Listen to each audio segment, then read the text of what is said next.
Balisa ka ba dahil mas gusto mo ang katahimikan? Nag-aalinlangan ka ba kung may mali sa'yo dahil hindi ka gaano kamaraming kaibigan? Marahil ang iyong itinuturing na kahinaan ay tanda pala ng talino. Marami ang nabigo sa buhay dahil sa pagsunod sa agos, sa paghahangad ng pagsang-ayon ng lahat, sa takot na maiba. Resulta: walang laman ng mga buhay, maling desisyon, at kadalasan, mapait na wakas. Mga taong niloko ang kanilang sarili para lang makisama sa mga grupong hindi naman sila nirerespeto. Pero isipin mo kung sasabihin kong ang pagiging tahimik ay tanda ng lakas. Na ang kakaunti mong kaibigan ay isa sa pinakamalaking patunay ng pagkilala sa sarili at pag-unlad ng kalooban. Panoorin mo to. Mauunawaan mo kung bakit ang sinadyang pag-iisa ay daan sa kaliwanagan at paano nito mababago ang iyong pamumuhay, pagdedesisyon, at pakiramdam. Ako si Adriano at mahigit 10 taon ko nang pinag-aralan at ginagamit ang pilosopiyang Estoiko. Tinuruan ako ng Estoikismo na tiisin ang pagkawala, harapin ang mga kritisismo, at mahanap ang kapayapaan kahit sa gitna ng pagsubok.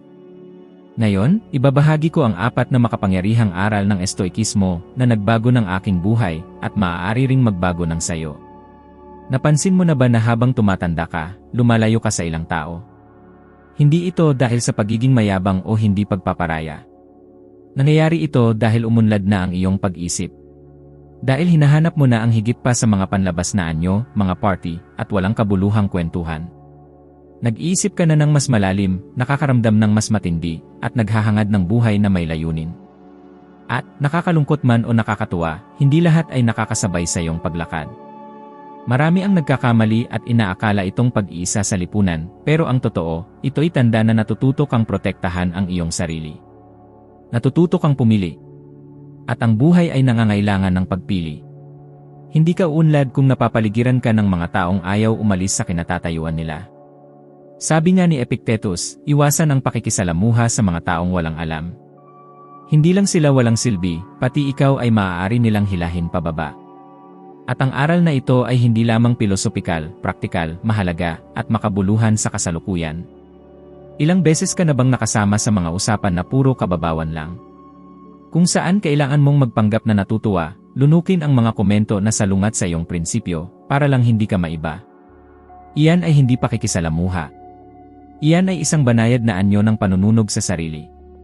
At dito pumapasok ang isa sa mga pinakamalaking panloob na tunggalian ngayon, ang takot sa pag-iisa. Ang pag-aalala na magmukhang antisocial. Pero may malaking pagkakaiba ang pag-iisa at pagkukulong sa sarili. Pag-iisa ay kapag may kulang sa'yo. Pagkukulong sa sarili ay kapag pinili mo ang pag-iisa dahil natutunan mo ng maging kontento sa sarili. Karamihan sa mga tao ay naghahanap ng pagiging kabilang. Pero pagiging kabilang saan? Sa mga grupong walang layunin. Sa mga taong wala namang pakialam kung mawala ka. Sa mga siklo kung saan ang iyong presensya ay tinitiis lang, hindi pinahahalagahan. Tinuturo ng Estoikismo na ang tunay na kalayaan ay nagsisimula kapag tumigil ka na sa pag-asa ng pagsang-ayon ng iba para maging buo. At ito ang dahilan kung bakit maraming tao ang lumalayo sa iyo. Dahil kapag tumigil ka ng maging sunod-sunuran, hindi ka na maginhawa. At doon magsisimula ang pag-aalala nila. Ilang beses ka na bang nawalan ng kaibigan matapos gumawa ng desisyon na nakatulong sa iyong kapayapaan, pero taliwas sa inaasahan ng iba? Mas madalas ito kaysa sa iyong iniisip. At karamihan ng panahon, ito ang pinakamagandang nangyari. Ang totoo, ang iyong mga prinsipyo ang magdidikta kung sino ang mananatili sa iyong tabi. At habang mas malinaw ang iyong mga prinsipyo, mas kakaunti ang taong makakasama mo sa iyong buhay. At ito ay isang kalayaan. Si Amy Winehouse ay isang masakit na halimbawa nito. Isang mahuhusay na artista na may pambihirang talento, pero palagi siyang napapaligiran ng mga taong, imbes na protektahan siya, ay nagpapakain pa sa kanyang mga bisyo. Mga taong nandyan dahil sa kapakanan, hindi dahil sa pagmamahal. At nang kailangan niya ng tunay na suporta, nakakabinging katahimikan ang sumalubong sa kanya. Nauunawaan ng isang Estoiko na, madalas, ang presyo ng kaliwanagan ay ang pagkawala ng mababaw na ugnayan. Pero ang gantimpala ay mas malaki, ang kapayapaan ng pagiging payapa sa iyong mga prinsipyo. Ang katahimikan ng pagtulog ng walang mga maskara. Ang lakas ng pagtingin sa paligid at malaman na, kahit kakaunti, nasa tabi mo ang mga taong tunay na mahalaga. Alam mo ba ang nakakatuwa? Habang mas nabubuhay ka ng naaayon sa iyong mga prinsipyo, mas nakakaakit ka ng mga taong may kaparehong dalas. Mga taong lumalapit dahil sa kung sino ka, hindi dahil sa kung ano ang mayroon ka. At kapag nangyari ito, ang dami ay nawawalan na ng saysay. Ang panloob na pag-unlad, nakakalungkot man, ay nakakatakot sa mga taong nakakulong pa rin sa mga panlabas na anyo. At ito ang dahilan kung bakit marami ang huhukom sa iyo, tatawagin kang mayabang, at iisipin na lumayo ka na. Pero yaong mga may tunay na karunungan ay mauunawaan, hindi ka lumayo, natagpuan mo lang ang iyong sarili. At ang itinuturing ng marami na kahinaan, kinikilala ng isang estoiko bilang lakas. Dahil, sa huli, ang naglalakad mag-isa tungo sa katotohanan ay mas mabuti kaysa sa napapaligiran ng mga taong walang pinupuntahan. Karamihan sa mga tao ay nakakaramdam ng matinding pagkabalisa sa pag-iisip pa lang na maiiwan mag-isa. Hindi pisikal na pag-isa, kundi emosyonal, mental, sa katahimikan ng sarili. Dahil sa katahimikan na ito sumusulpot ang mga katanungang iniiwasan ng marami, sino ba talaga ako? Ano ang ginagawa ko sa buhay ko? Ano ang mga sugat na hindi ko pinapansin? Kaya nakakatakot ang pag-iisa. Dahil kinakaharap ka nito sa lahat ng iyong tinatago. Pero dahil din dito, isa ito sa pinakamabisang kasangkapan sa pag-unlad ng sarili. Sabi ni Seneca, ang isipan na palaging naghahanap ng kasama ay hindi kailanman nakakita ng kapayapaan sa loob. At tama siya. Hanggat hindi mo mahanap ang kapayapaan sa iyong piling, mananatili kang umaasa sa ingay sa labas para mapatahimik ang nararamdaman mo sa loob. Tingnan mo ang paligid mo. Nabubuhay tayo sa panahong ang katahimikan ay naging parang kaaway. Kung wala kang kasama, nasa cellphone ka. Kung wala kang kausap, nakikinig ka ng malakas na musika. Kung wala kang kasama, nasa social media ka para maghanap ng libang. Pero ang tanong, libang sa ano? Ang totoo, marami ang natatakot sa maaaring matuklasan nila kung mag-iisa sila. Takot na mapagtanto na nasa walang kabuluhang relasyon sila, sa trabahong walang layunin, nabubuhay sa buhay na hindi nila pinili. At para maiwasan ang katotohanan ito, nalulunod sila sa mga stimulation. Pero ang sobrang stimulation ay nag-aalis ng kaliwanagan. At kung walang kaliwanagan, walang direksyon. Tinuturo ng estoikismo na ang pagpipigil sa sarili ay hindi nagmumula sa pagmamadali, kundi sa pagtigil. Hindi ka magkakaroon ng panloob na lakas hanggat tumatakbo ka palayo sa sarili mo. Kailangan mong harapin ang iyong mga pagkabalisa, ang iyong mga pagkakamali, ang iyong mga nakatagong pagnanasa at pagmasdan ng walang paghatol. At ito ay mangyayari lamang kapag natutunan mong masiyahan sa iyong sariling piling. Ang praktikal na aplikasyon nito ay simple pero makapangyarihan. Maglaan ng kahit 10 minuto araw-araw para sa ganap na pag-iisa. Walang cellphone. Walang distractions. Ikaw lang, ang iyong mga iniisip at ang iyong paghinga. Marahil sa una ay makakaramdam ka ng pagkabalisa. Normal lang ito. Sanay na ang iyong isipan sa patuloy na stimulation. Pero sa paglipas ng panahon, mapapansin mo na mayroong espasyo ng kapangyarihan doon. Isang espasyo kung saan walang panlabas na kritisismo ang pumapasok. Walang pressure. Walang karakter na gagampanan. At sa espasyong ito magsisimula kang maunawaan ang sarili mo ng mas mabuti. Makikilala mo ang iyong mga emosyonal na pattern. Masusuri mo ang iyong mga otomatikong ugali. Sa espasyong ito ka tunay na magsisimulang maging malaya. Pinatunayan na ito ng agham. Isang pag-aaral na inilathala sa Journal of Personality and Social Psychology ay nagpakita na ang mga taong nag-ukol ng regular na panahon sa pag-iisa ay may mas mataas na kakayahang kontrolin ang emosyon, kakayahan sa konsentrasyon, at psychological well-being. Sa madaling salita, ang taong komportable sa pag-iisa ay nakikisalamuha ng mas maayos sa iba at gumagawa ng mas maalam na desisyon. Ang problema ay, sa pagtatangka na iwasan ang sakit ng pagkilala sa sarili, maraming tao ang nasasangkot sa mga bagay na nakakasira. Mga nakakalason na relasyon, nakakasamang ugali, bisyo, kumpulsyon. Lahat ng ito ay maaaring isang paraan upang mawala ang sakit ng pagtuklas sa sarili. At kapag napagtanto ng isang tao na nawawala na siya sa sarili, madalas ay huli na. Iyan ang nangyari sa isang paraan kay Amy Winehouse, gaya ng nabanggit kanina. Pero nangyari rin ito sa napakaraming tao sa ating paligid na nabubuhay na napapaligiran ng ingay ng mga responsibilidad ng mga kaibigan, pero sa totoo lang, sinusubukan lang nilang huwag pakinggan ang kanilang sariling panloob na pagsigaw. At ang estoikismo ay lumilitaw bilang isang mapait pero kinakailangang gamot. Hindi nito sinasabing tumakas sa sakit, kundi harapin ito. Hindi nito sinasabing tumakas sa pag-iisa, kundi gamitin ito bilang salamin. Hindi nito sinasabing maglibang, kundi mag-focus. Sa praktika, simulan sa simpleng mga tanong sa iyong sandali ng katahimikan. Ano ang nagpabalisa sa akin ngayon at bakit? Nag-rate ba ako ng may galit o may karunungan? Ang hinahanap ko ba ay galing ba sa tunay na pagnanais o sa isang itinatagong kawalan ng seguridad? Ang mga tanong na ito ay nagbabago ng lahat. Dahil inililipat nito ang focus mula sa labas at ibinabalik sa iyo ang kapangyarihan. At kapag nagkaroon ka na ng mga matapat na sagot, hindi ka na umaasa sa buhay ng iba para mabigyan ng kahulugan ang sarili mong buhay.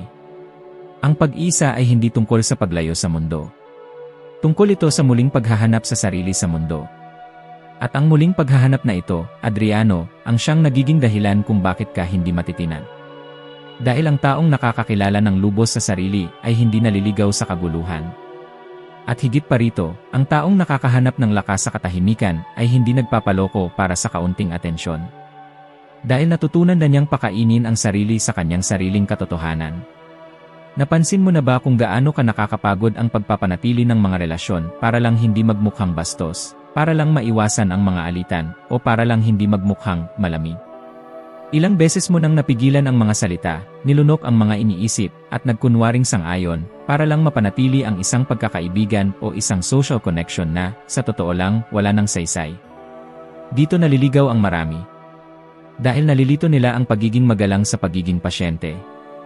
Nililito nila ang pakikiramay sa pagpapasakop. At unti-unti nilang tinatanggal ang kanilang sarili, sa ngalan ng pakikisalamuha na mas nakakapagod kaysa nakakapagpalakas. Si Marcus Aurelius ay may isinulat na tila para sa ganitong sitwasyon. Sabi niya, manatili kang matatag, tulad ng isang bato, kung saan ang mga alon ay paulit-ulit na bumabagsak, pero nananatili itong hindi gumagalaw. Ang katatagan na ito ay hindi kayabangan. Ito ay ang pagkilala sa kung sino ka, at ang hindi pagpapahubog sa sarili sa panlabas na presyon. Ito ay ang pag-aaral na sabihing hindi nang may paggalang, pero walang pagsisisi. Ito ay ang pag-alam kung kailan aalis sa isang usapan, sa isang grupo, o kahit sa isang pagkakaibigan kapag sinisimulan ka na nitong layuan sa iyong pagkatao. Pero ito ay nangangailangan ng tapang. Dahil mula pagkabata, tayo ay sinasanay na magpatirapa. Upang mapasaya ang mga magulang, ang mga guro, ang mga kasamahan sa trabaho. At ang resulta nito ay mga matatanda na hindi kayang maging tunay, sinusukat ang bawat salita, bawat kilos, sa takot na makasakit ng damdamin. Pero kapag sinimulan mong mabuhay ayon sa iyong katotohanan, at hindi sa inaasahan ng iba, may nagbabago. Mapapansin mo na hindi lahat ay magugustuhan ka. At ayos lang iyon. Dahil ang nangangailangan ng patuloy na pagsang-ayon ay laging nasa labas ng sarili. At ang nasa labas ng sarili ay hindi kailanman nakakahanap ng kapayapaan. Sa praktika, nangangahulugan ito ng paggawa ng mga maalam na desisyon araw-araw. Ito ay ang pagtanggi sa isang imbitasyon na magpapapagod sa iyo sa emosyon, kahit na hindi ito magugustuhan ng iba. Ito ay ang paglayo sa mga negatibong usapan, kahit na mukhang pagwawalang bahala ito. Ito ay ang pagpapanatili ng iyong posisyon ng may katatagan, kahit natatawagin kang mahirap ng iba. At hindi lang ikaw ang dumadaan dito. Maraming personalidad sa publiko ang nagdusa sa pagtatangkang panatilihin ang lahat sa paligid nila, sinusubukang mapasaya ang lahat at nauwi sa pagkapagod sa emosyon. Isang malinaw na halimbawa nito ay si Britney Spears. Sa loob ng maraming taon, sinubukan niyang mapanatili ang isang perpektong imahe sa publiko, napapaligiran ng mga taong nagkukunwaring kaibigan at tagapayo, pero sa totoo lang, may iba silang interes. At ang presyo ay napakataas, nawalan siya ng kontrol sa kanyang sariling buhay, sa kanyang sariling boses, at kamakailan lang nagsimulang makabawi. Ngayon, tingnan mo ang kaibahan ng mga taong naunawaan ito ng maaga at pumili ng ibang landas. Si Joaquin Phoenix, halimbawa, ay kilala sa kanyang pagiging tahimik, sa kanyang pagiging mapanuri sa kanyang mga relasyon, at sa hindi pagsuko sa tipikal na panlipunang presyon sa Hollywood. Hindi siya sumasali sa lahat ng event, hindi siya sumasali sa lahat ng grupo, at gayunpaman, o marahil dahil dito, siya ay nagpapakita ng isang pambihirang pagiging tunay. Nararamdaman mo na siya ay buo, dahil hindi siya naghahati ng sarili para mapasaya ang sinuman. At may siyentipikong basihan din ito. Ipinakita ng mga mananaliksik sa Harvard University na ang mga taong may nakakalason na relasyon, o ang mga taong palaging nagsisikap na mapasaya ang lahat, ay may mataas na antas ng cortisol, ang hormone ng stress. At higit pa, ang patuloy na stress na ito ay nakakasira sa memorya, nakakaapekto sa pagtulog, at nakakapinsala pa nga sa immune system. Ibig sabihin, ang pagsisikap na umangkop sa mga lugar na iyong napagdaanan na ay literal na magpapasakit sa iyo. Ang estoikismo ay nag-aanyaya sa atin sa isang mas buong buhay. Isang buhay kung saan pipiliin mo kung kanino mo ibabahagi ang iyong enerhiya. Hindi dahil sa pagiging makasarili, kundi dahil sa pangangalaga sa sarili. Hindi dahil sa pagiging malamig, kundi dahil sa karunungan. At hindi ito nangangahulugan ng pagsara ng puso. Nangangahulugan ito ng pagbibigay ng espasyo sa mga taong tunay na nakakatulong. Nangangahulugan ito ng pagtigil sa pagpipilit sa mga koneksyon na nakabatay sa kapakanan at simulan ang pagpapahalaga sa mga ugnayan na nakabatay sa katotohanan. At ito ay magpapababa sa bilang ng mga tao sa paligid mo. Pero ito ay magpapataas ng malaki sa kalidad ng iyong kapayapaan. Kaya, sa susunod na makadama ka ng guilt dahil sa pagiging mapanuri, tandaan mo, hindi ka nang huhusga. Ginagawa mo lang ang tama para sa sarili mo. At ang gumagawa ng tama para sa sarili ay hindi na tumatanggap na mapagsamantalahan ng iba. Dahil naunawaan na niya na ang integridad ay hindi matutubos. Ito ay nabubuhay. Naisip mo na ba kung gaano karaming desisyon sa buhay mo ang ginawa mo para lang mapasaya ang iba? Para lang tanggapin, purihin, isama. Nabubuhay tayo sa isang mundo kung saan ang pagsang-ayon ng iba ay naging parang droga na. Nagpo-post ka ng isang bagay at naghihintay ka ng likes. Nagbibihis ka ng may pag-isip kung ano ang isipin ng iba. Sinasabi mong kapag gusto mong sabihin hindi para lang hindi maliitin. Pero lahat ng ito ay may presyo. Dahil sa tuwing lumalayo ka sa iyong katotohanan para umangkop, may bahagi ng iyong sarili na naiwan. Ipinaalala sa atin ng estoikismo ang isang bagay na tila simple, pero revolusyonaryo. Ang iyong kapayapaan ay hindi dapat nakasalalay sa opinyon ng sinuman. Sabi ni Epictetus, kung gusto mong maging malaya, huwag mong hilingin na mangyari ang mga bagay ayon sa gusto mo. Hilingin na mangyari ang mga bagay ayon sa dapat mangyari at magiging masaya ka. Kasama na rito ang pagtanggap na hindi lahat ay magugustuhan kung sino ka. At ayos lang iyon. Ang problema ay, mula pagkabata, tayo ay sinasanay na maghanap ng papuri. Ang batang masunurin ay pinupuri. Ang teenager na nakikisama sa grupo ay tinatanggap. Ang matandang sumusunod sa boss ay ina-promote.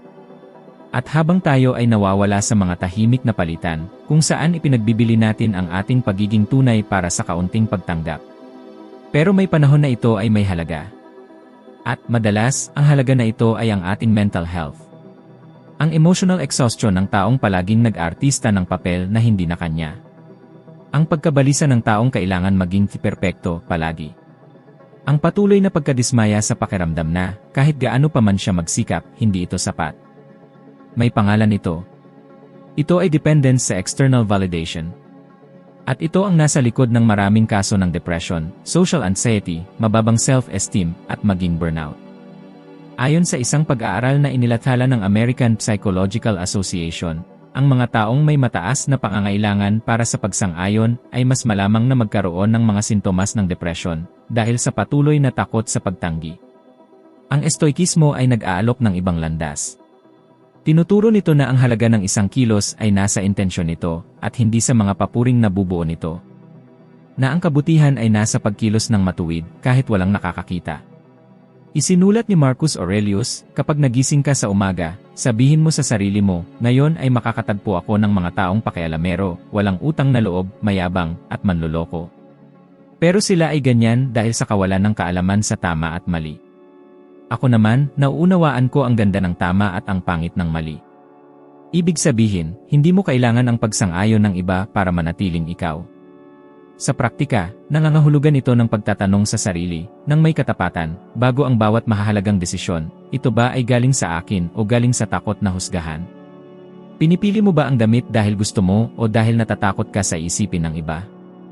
Inipost mo ba ang content na yon dahil naniniwala ka dito o dahil sa tingin mo ay mag-viral ito? Lumalapit ka ba sa taong iyon dahil nakakaramdam ka ng koneksyon o dahil siya ay popular sa inyong grupo? Kapag sinimulan mo ng pagmasdan ang sarili mo sa ganitong paraan, matutuklasan mo kung gaano ka pala nakakulong nang hindi mo namamalayan. Nakakulong sa pangangailangan na makita. Nakakulong sa obligasyon na mapasaya ang iba. Nakakulong sa ideya na kailangan mong maging lahat ng bagay, para sa lahat ng oras. At ito mismo ang uri ng tahimik na pagkabilanggo na sumira sa napakaraming tao sa loob. Gaya ng nangyari kay Robin Williams. Isa sa mga pinakamahuhusay na komedyante sa kasaysayan. Minahal ng milyon-milyon, pinuri sa buong mundo. Pero, sa likod ng mga biro, may isang taong nakaramdam ng pag-iisa, hindi pagkakaunawaan, at pagkasakal sa kanyang sariling mga inaasahan, at sa mga inaasahan na inilagay sa kanya ng mundo. Siya ang perpektong salamin ng nangyayari kapag inialay natin ang buong buhay natin sa pagpapasaya sa iba nang hindi kayang makapangiti ng tunay para sa sarili. Sa kabilang banda, may mga personalidad sa publiko na pumili ng mas tunay na landas, kahit na hindi gaanong sikat. Si Emma Watson, halimbawa, ay maaaring sumunod sa lahat ng klise ng katanyagan matapos ang Harry Potter. Pero pinili niyang tanggihan ang mga papel na walang kahulugan para sa kanya, maglaan ng panahon sa pag-aaral, sa aktivismo, sa mga proyektong sumasalamin sa kanyang mga prinsipyo. Ipinakita niya, nang may katatagan, na posible na magtayo ng isang buhay na may layunin nang hindi umaasa sa universal na pagsang-ayon. At ang resulta ay isang imahe sa publiko na nagbibigay inspirasyon dahil ito ay tunay. Ang malaking pagbabago ay nagaganap kapag naunawaan mo na hindi mo na kailangang patunayan ang anuman sa sinuman. Na ang iyong pag-iral ay may halaga na kahit walang papuri. At ang pagpapasaya sa lahat ay hindi sulit kung, sa proseso, ay sinasaktan mo ang sarili mo. Hindi mo kailangang magpaliwanag palagi. Hindi mo kailangang magpaliwanag, ipagtanggol ang sarili, magpahubog. Ang kailangan mo ay irespeto ang sarili mo. At kapag nangyari ito, ang opinyon ng iba ay maaari ka pa ring abutin, pero hindi ka na nito muling matutukoy. Dahil ang nag-aproba sa sarili sa loob ay nagiging malaya sa labas. At ito, kaibigan ko, ay isa sa mga pinakamalaking tanda ng karunungan na maaari makamit ng isang tao. Ang hindi pagkakaroon ng maraming kaibigan ay hindi nangangahulugang may mali sa'yo. Sa totoo lang, ang kabaligtaran nito ang maaaring mangyari. Maaaring ito ay tanda na ikaw ay nagmamaturing na, nakikilala mo na ang sarili mo, at mas maalam mong pinipili kung ano at sino ang iyong pinapayagang pumasok sa iyong buhay. Tinuturo sa atin ng estoikismo na ang tunay na lakas ay hindi sa pagpapasaya sa lahat, kundi sa pagpapanatili ng integridad kahit na nangangahulugan ito ng paglalakad mag-isa. At habang mas maaga mong gamitin ito sa araw-araw mong buhay, mas magiging magaan ang iyong buhay. Mas kaunting bigat ng mga peking relasyon. Mas kaunting pagkabalisa sa pagtanggap. Mas maraming kalayaan na maging kung sino ka talaga. At ang bentahe ng pagsisimula ngayon ay hindi mo nasayangin ang iyong enerhiya sa pagsisikap na umangkop sa mga lugar na hindi para sa'yo. Magsisimula kang magtayo ng isang buhay na nakabatay sa mahahalaga at hindi sa inaasahan ng iba. At ito, sa mahabang panahon, ay mas mahalaga kaysa sa anumang pansamantalang pagsang-ayon. Salamat sa pakikinig. Kita-kits sa susunod na video. Aakyat tayo ng isa pang baitang sa iyong paglalakbay sa karunungan ng estoikismo para maging mas mabuti ka pa kaysa ngayon. Hanggang sa muli.